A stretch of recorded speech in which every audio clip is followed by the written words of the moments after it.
probably think this is a joke. Okay? Let me explain how this works. Go walk to your breaker box in your house,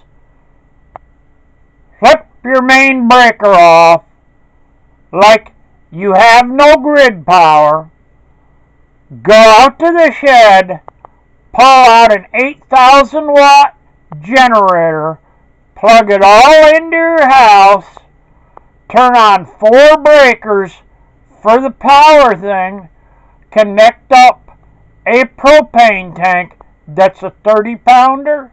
It's gone within 5 hours or 4 hours. It's empty.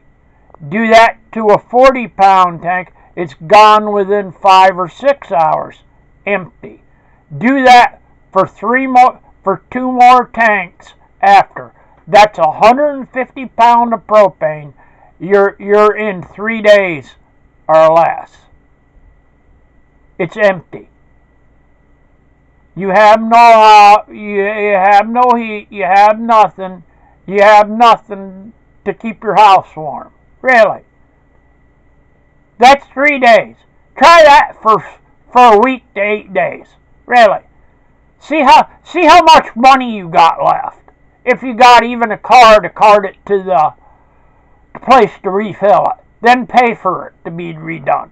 Try that for a week. Try that for a month. Really. See how much money you got left. Really. You know, your furnace is burned out, your microwave is burned out, your RV power supply for the 12 volt is burned out, the chargers that you had on are burned out, and you get no help from your landlord that you paid like 29 and a half years rent to. They like abandon your ass for 30 days. Send 3 morons that can't figure out a $40 part fixes the furnace. Really? Welcome to the moron land. Really? Have fun. People happened to me. On March 20th at 7 p.m. at night, the power went out. The fire company showed up, beat on my door, and said, "Get out of the house.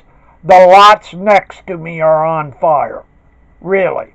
By 9 p.m. or 9:15, the power company was here. They cut all the main wires coming from the main pole to the underground and took my meter and said by 9:15 on the 20th of March, "You're on your own. You have no grid. It's burned out." Literally. At Good Friday at 9:30 a.m. in the morning, April 18th, my power was restored. I was alone until then. Really. Nobody helped me.